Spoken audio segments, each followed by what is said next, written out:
Welcome back to Seen It Before, where we're probably going to... No, we're going to say something stupid about your favorite movie because we've seen it all before. I'm Danny. And this is definitely a favorite movie. I'm Dan. So we're starting our Mission Impossible rewatch leading up to Mission Impossible 8 coming out in May 2025. Which is not going to be called Dead Reckoning Part 2. Which Danny's real salty about. But actually, no, I'm kind of happy, though, because I got one of the original Blu-rays where it's called Dead Reckoning Part 1. So maybe that could be worth something later on. I don't know. Yeah, that's fair. It could. Yeah, an extra, what, $5? Shut up. It means a lot to some people. Tom Cruise. Yeah, Mission Impossible, the first one. I hadn't seen this movie in a hot minute, honestly, and it was so much better than I remember it being. Like, it's just such a good movie overall. It's good action, good... Brian De Palma is directing it. It was really cool to see. I haven't seen him do a lot of stuff in the 90s. I mean, he did a lot of stuff in like the 80s, right? 70s and 80s. Yeah. Yeah. He did Blowout, right? And then he did Carrie. Yep. He didn't do Christine. No, that was John Carpenter. Yeah. Okay. Yeah, and then not John Chu. He did Scarface. Scarface. Yeah.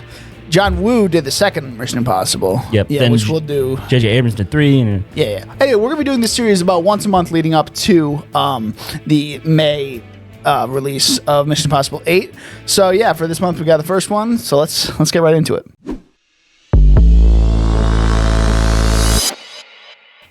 All right. So before we get into, I just said let's get into it, but no, we're not going to get into it just yet because I fucking lied, bro. Yeah. We got a little trivia first. So, Danny, ready for a little Tom Cruise / Mission Impossible trivia? Yes. Is one of the I don't know any of these questions, but is one of them about how he has a front tooth? No. So, first question: what is Tom Cruise's most successful film to date? Oh boy. You can't say anything, Cameron. Yeah, I didn't hear him anyway. Most successful film. Okay, so it's probably not a Mission Impossible movie, ironically. I think it might be World of Worlds. I feel like that one was pretty successful, right? Final answer? No. Oh, Top Gun Maverick. Indeed, it is. Okay. I was like, are you sure you want to say War of the Worlds? Yeah, no. How many gunshots are fired throughout this film? And it's a low number. 5, 10, or 15? How many gunshots? Yep. Okay, well, are we counting the one where like it's off screen, but you see them like? Yes. Because you don't see them. You don't see like a gun shoot. Right? You hear it right. You hear it right. No, you don't. You just see him like bloody, right? John Voight. I don't know. It doesn't say that in the trivia, man. I don't know. I'm gonna guess 10. No. 5. There are 5 gunshots fired in this whole movie. Maybe that one that you just talked about. Maybe. We don't know. But none of them are fired by Tom Cruise. Interesting. Yeah, he just runs away. Yep. Does he even hold a gun in this movie? He might hold one. But yeah, I don't know. Interesting. And what was the first film to have Tom Cruise on as a producer? In the Mission Impossible franchise? Or for movies Tom Cruise ever? In general. Probably Eyes Wide Shut. Final answer? No. I know it's wrong when you say that. No, it doesn't mean that. Okay, so then Eyes Wide Shut. Final answer? Yeah. Mission Impossible. Fuck you. It's the first one. This is Tom Cruise / Mission Impossible trivia. All right. So let's get into our review here of the first Mission Impossible. So, yeah, the opening is actually, it's really cool. I mean, you get to see all of them interacting in a mission in Prague, and then everything goes wrong. Literally everything goes wrong. Right. Elevator. Oh my god! I forgot the elevator going up, and the guy's Emilio Estevez getting fucking murked.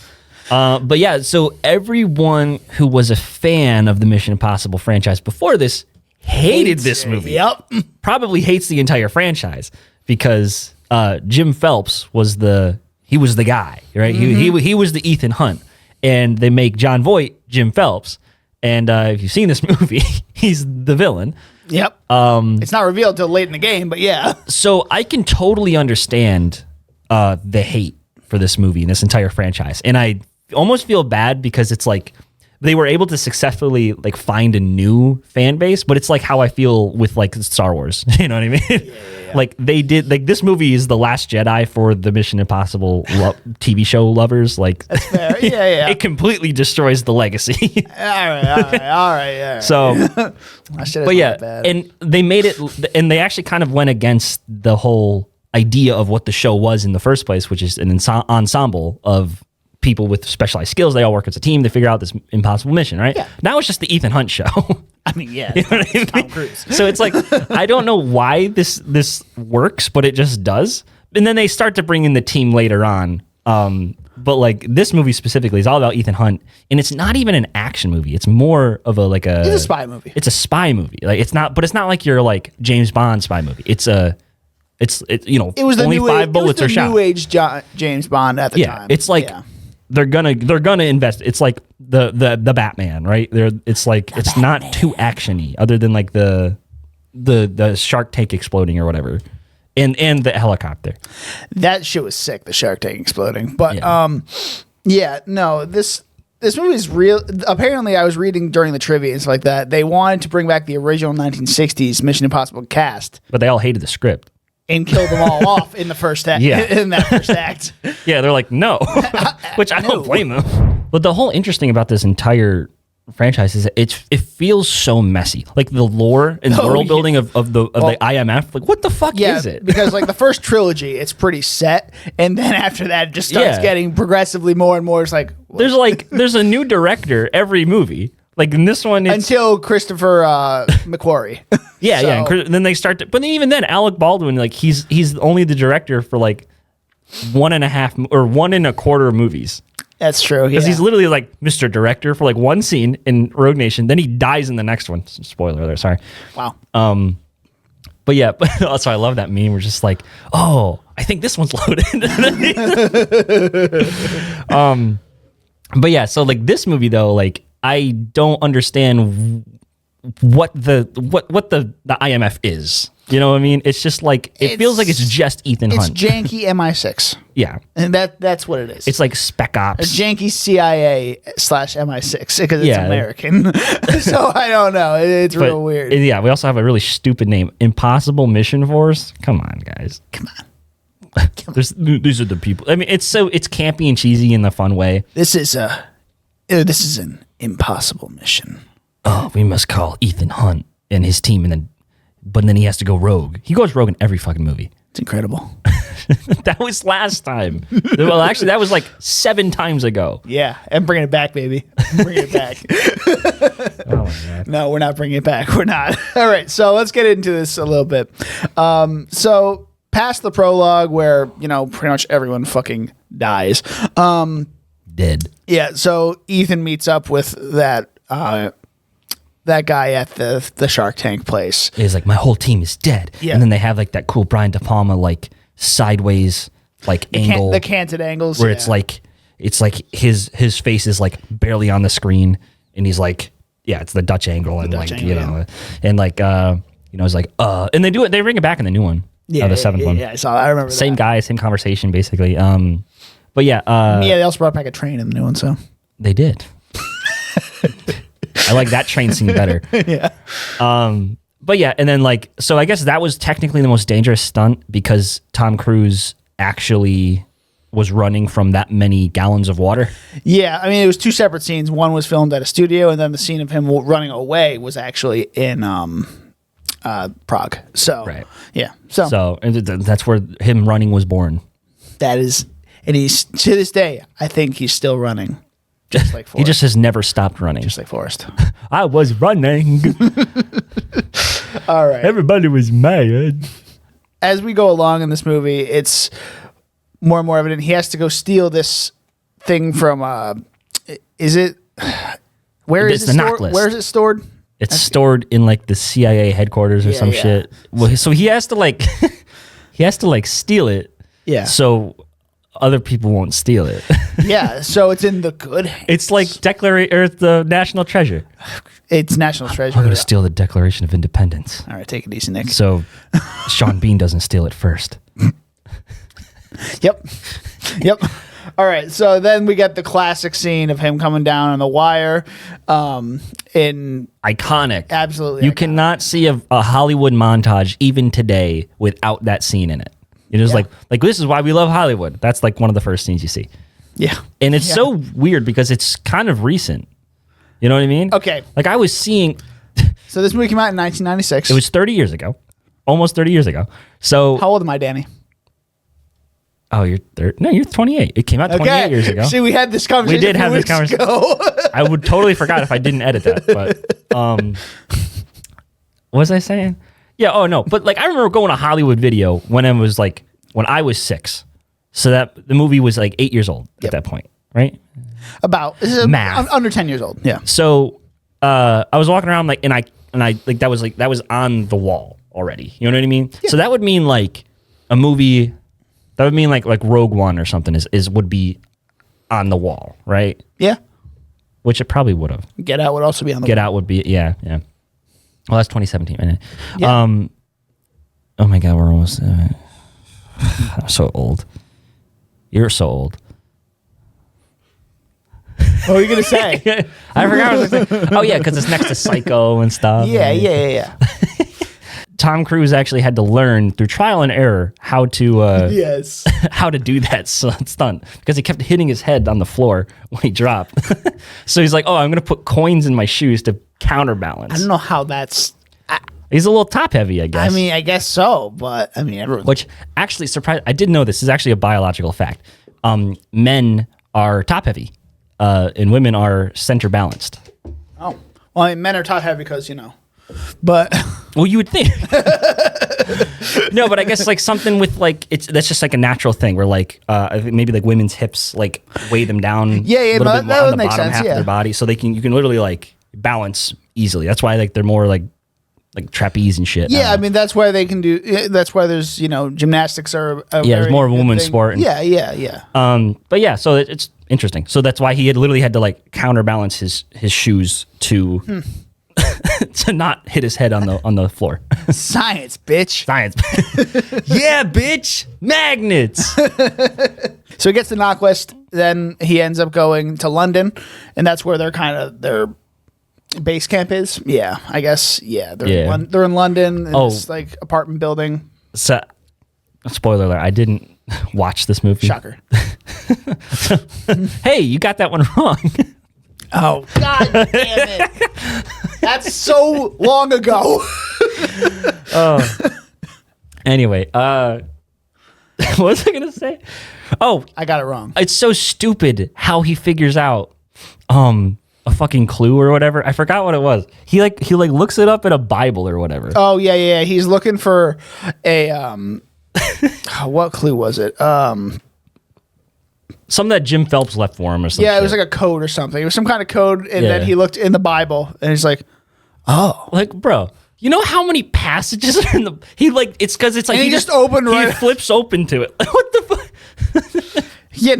it's God, Hollywood. it's like watching like Prison Break oh God, because so Michael in the show, Yep. genius, right? Yep. So he comes up with all these elaborate puzzles, and I find it so funny that because like he's sending like coded messages to his brother Lincoln, who in the show in canon is kind of an idiot. Yes, You know Absolutely. what I mean? Absolutely. But he's able to decipher all of this shit. It's like me and you. I'm Lincoln, and you're fucking whatever his fucking name is. I'm Michael? Yeah, Oh, Michael. thank Yeah, you. you would 100% be Michael. Oh yeah, I would do is I you're would in jail. I would leave some bullshit like there was like I would be in jail.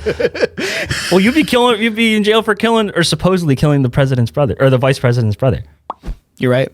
The Bible. That's a stupid plot device. Anyway. Yeah, the Bible. So we start finding out the team. Oh, we get Ving Rhames. He appears. Right, not wearing a Band-Aid on the back of his neck. You're right. Yeah, so he's there. He's the only one that Ethan can really trust in this movie, but he doesn't know that yet. Yeah, moving along in this movie, so he finds out he's unraveling this mystery of how John. Well, he eventually figured out John Voight is alive, and faked his death. And Right, because I remember the girl that he's having sex with is also having sex with John Voight, and then then I think yeah, I think he finds out that she's in on the conspiracy somehow. Yeah. And then he ends up like meeting them at Grand Central Station. Is it Grand? No. I remember It's not. I don't. he sees him at like an airport. I remember because he's in like a phone booth. Yeah, right? yeah, it's an airport. Yeah. So, it's an airport in Europe somewhere. Anyway, Back when they still had so payphones. he's behind him in like a trench coat and everything on the phone. Yeah, real inconspicuous in a fucking Oh my trench God, coat. you're alive, Yeah, but you're evil. Oh shit. he's like, and because so. And his whole explanation for like wanting to turn on the IMF is because I've been doing this shit for too many years, and I don't get no credit. I don't get no money. Pretty much, yeah. That's his whole reasoning. Which is, and I understand this, completely not the Jim Phelps character. Like completely not. It's like because he was like the guy. Like I never watched. I fight the for truth, original show. justice, and the American way. Yeah. And then you know what I mean? Did you ever watch the original show at all? No. Yeah. Okay. But the music is from that original show. Yes, it is inspired. It's so good. It's like a recreation, but it's. And I remember the composer is Laszlo something. Because I thought that was such a fun name. Laszlo. Oh, Lalo. Never mind. Lalo, I didn't mean to. Oh, you Lalo. No English. Or it's like lo siento. Right. I don't remember. When Saul's about to get executed. I don't. Probably. Lalo is fucking scary in that show. That's Michael Mando's character, right? Yes. Yeah. Mando. No. Michael Mando is Scorpion. Oh, he's fucking. He's Nacho. Yeah, Nacho. Yeah. Fuck. Yeah. Tony Dalton. Tony Dalton. Yeah, that's it. My God.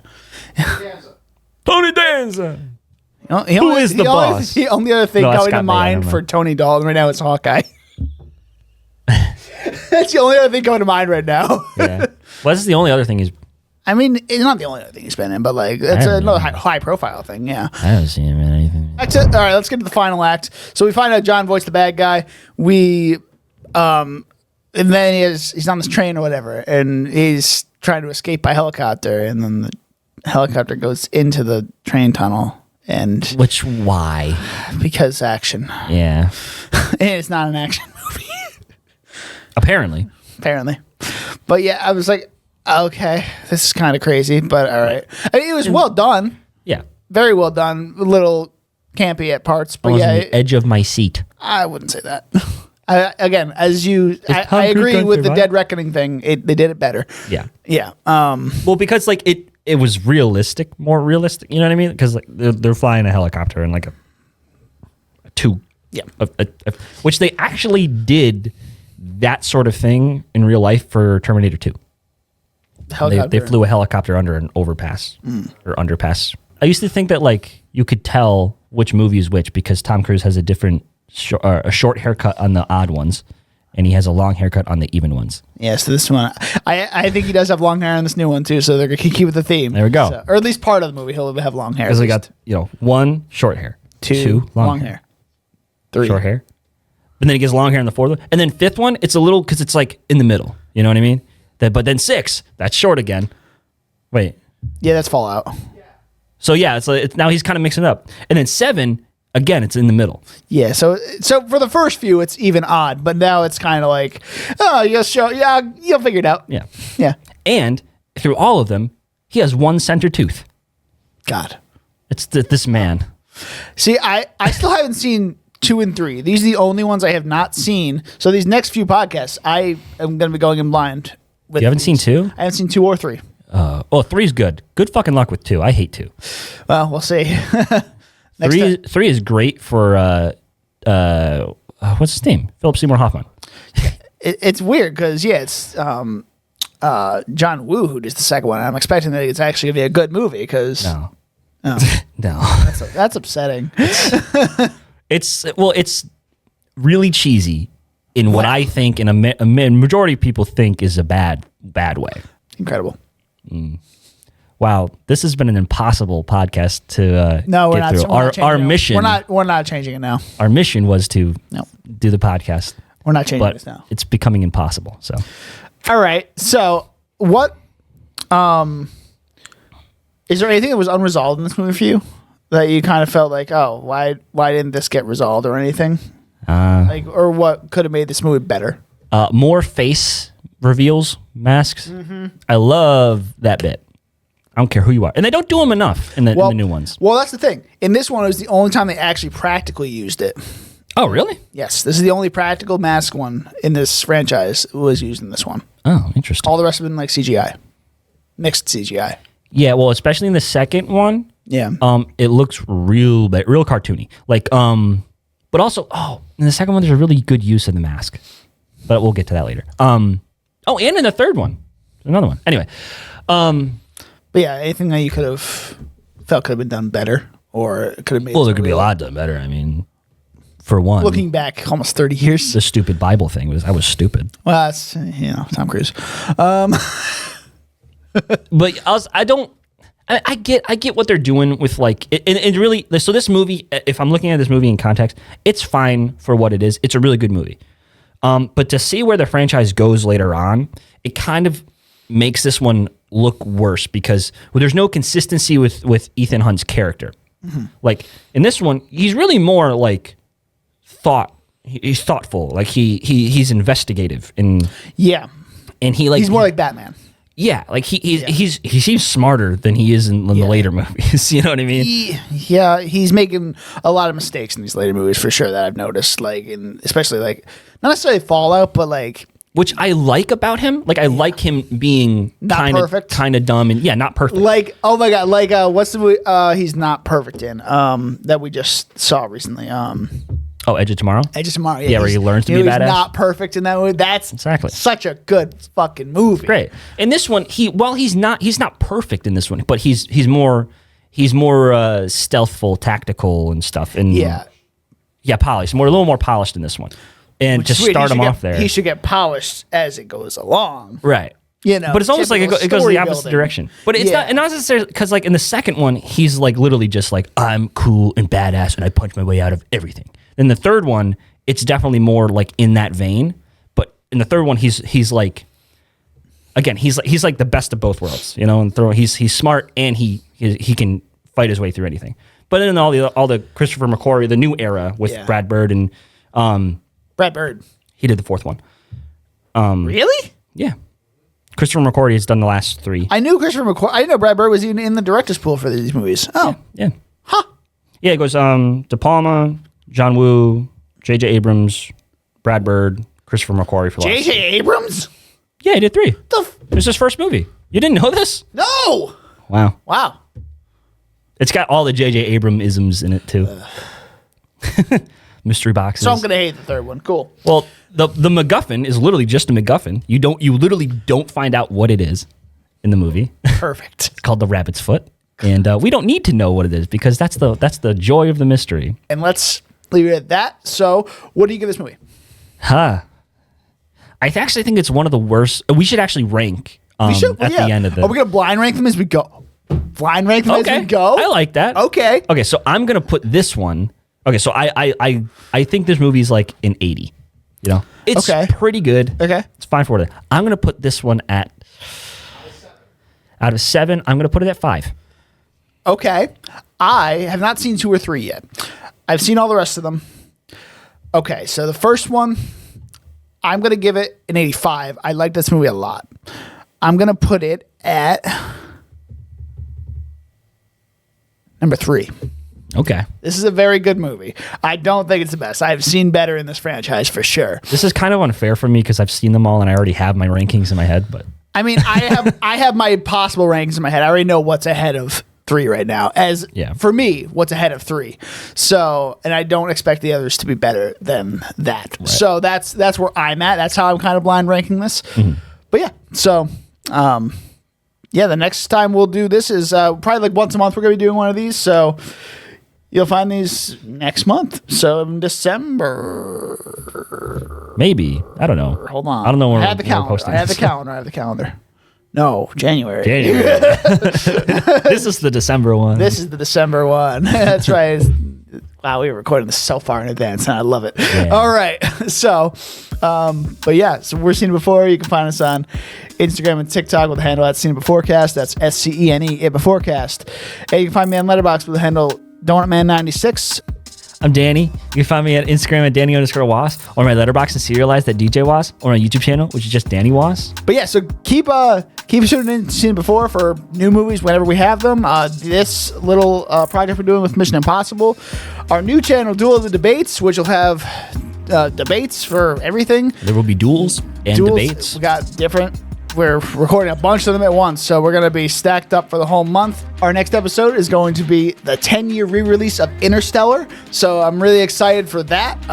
You don't like Interstellar, I know that. Oh, I love this movie. It's not his worst one, but It makes me cry every time.